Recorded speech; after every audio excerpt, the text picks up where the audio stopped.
Hi hello welcome to my channel. இன்றைக்கி நம்ம சேனலில் பன்னீர் வச்சு சூப்பரான மோமோஸ் எப்படி செய்கிறதுன்னு பார்க்கலாம்.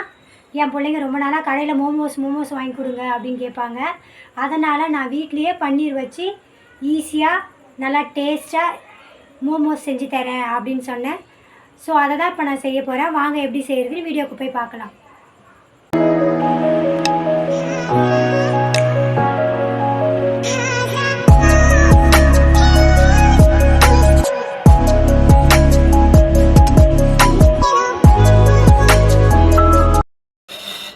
இப்போ நான் மோமோ செய்கிறதுக்காக ஒரு பேன் எடுத்திருக்கேன். ஒரு பேன் அடுப்பு மீடியம் ஃப்ளேமில் பற்ற வச்சு பேன் எடுத்தாச்சு.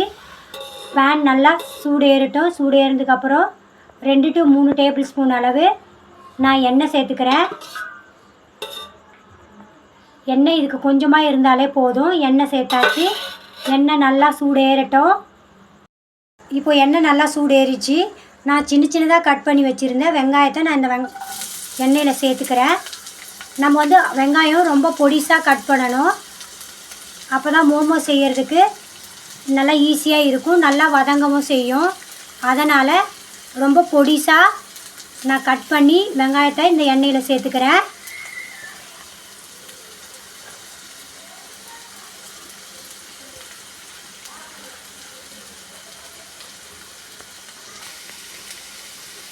வெங்காயத்தை சேர்த்து அது கூடவே கொஞ்சம் கருவேப்பிலை சேர்த்துக்கிட்டேன். இப்போ வெங்காயம் கருவேப்பிலை எல்லாத்தையும் நல்லா வதக்கிக்கிறேன். வெங்காயம் நல்லா கோல்டன் ப்ரௌன் கலரில் வரணும். அடுப்பு மீடியம் ஃப்ளேம்லேயே பற்ற வச்சு நான் நல்லா வதக்கி எடுத்துக்கிறேன்.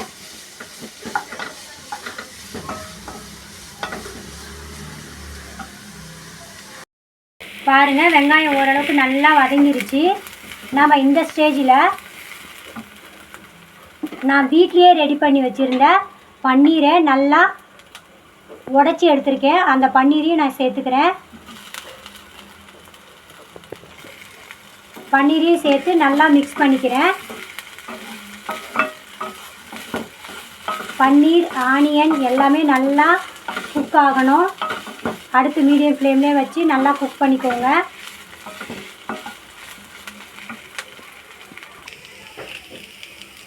பாருங்க, வெங்காயம் பன்னீர் எல்லாமே நல்லா வதங்கிருச்சு. இப்போ நான் காரத்துக்கு 1.5 டேபிள் ஸ்பூன் அளவு மிளகாத்தூள் சேர்த்துக்கிறேன். வெறும் மிளகாத்தூள் சேர்க்குறேன். அது கூடவே 1/2 ஸ்பூன் அளவு கரம் மசாலா சேர்த்துக்கிறேன் டேஸ்ட்டுக்கு. சேர்த்துட்டு நல்லா மிக்ஸ் பண்ணிக்கோங்க.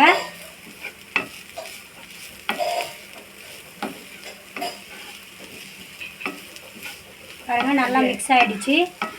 நம்ம ஆல்ரெடி மோமோ செய்கிறதுக்காக மைதா மாவில் உப்பு சேர்த்து மாவு பிசைஞ்சு வச்சுருப்போம். அதனால் நம்ம இந்த ஸ்டஃபிங்க்கு தேவையான மட்டும் உப்பு சேர்த்துக்கலாம். உப்பு பார்த்து சேர்த்துக்கோங்க. உப்பு அதிகமாக இருந்தால் சாப்பிட முடியாது. அதனால் கொஞ்சம் கம்மியாகவே நம்ம உப்பு சேர்த்துக்கலாம்.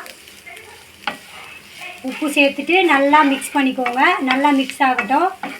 இந்த மசாலாவோட பச்சை வாசனை போகிற வரைக்கும் அடுப்பை சிம்மில் வச்சு நல்லா வதக்கி எடுத்துக்கோங்க. பாருங்கள், நமக்கு மோமோஸுக்கு ஸ்டஃபிங் சூப்பராக ரெடி ஆகிடுச்சு. பன்னீர் வச்சு சூப்பராக ரெடி பண்ணிட்டோம்.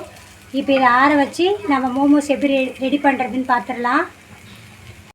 நான் மோமோஸுக்காக மைதா மாவு எடுத்து சப்பாத்தி மாவு பதத்துக்கு பிசைஞ்சு எடுத்துக்கிட்டேன். அதில் ஒரு சின்ன உருண்டையாக எடுத்து இப்போ நான் சப்பாத்தி மாதிரி திரட்டிக்க போகிறேன்.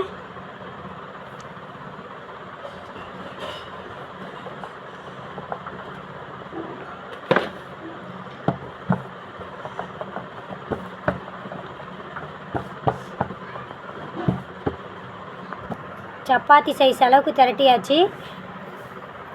இப்போ நான் ரவுண்ட் ஷேப்புக்காக ஒரு கப்பு வச்சு இதை நான் மாவை கட் பண்ணி எடுத்துக்க போகிறேன். ரவுண்ட் ஷேப்பில்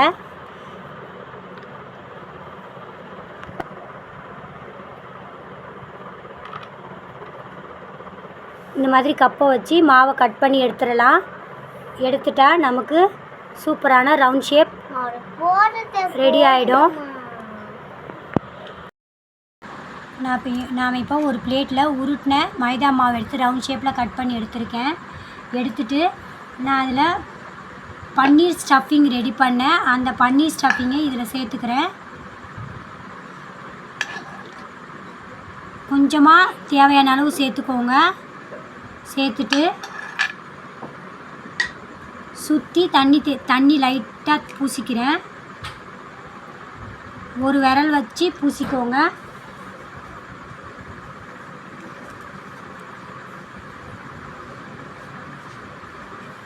பூசிட்டு இப்போ நம்ம சாரி ஃப்ளீட் வைக்கிற மாதிரி ஒவ்வொன்றா ஃப்ளீட் வைக்கணும்.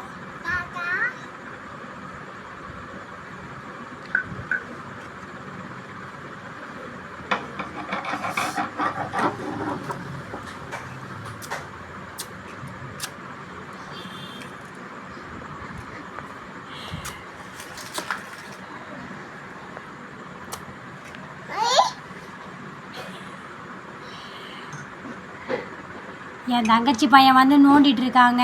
அவனுக்கு எடுக்க எல்லாத்தையும் கொடுக்கலன்னு முத்தம் கொடுத்துட்டு எல்லாத்தையும் எடுத்து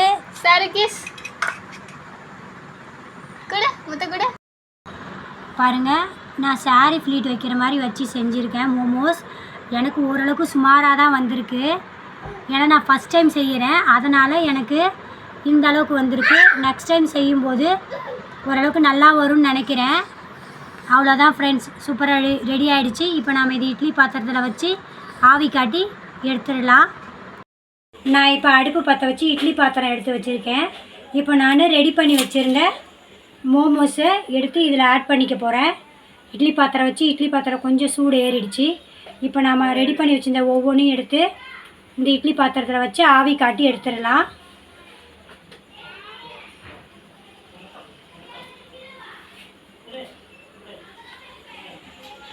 ரெடி பண்ணி வச்சுருந்த எல்லாமே வச்சாச்சு. இப்போ நம்ம இட்லி பாத்திரத்தை வச்சு க்ளோஸ் பண்ணி 5 to 10 minutes இதை ஆவி காட்டி எடுத்துக்கலாம். சூப்பராக மோமோஸ் ரெடி ஆகிடும்.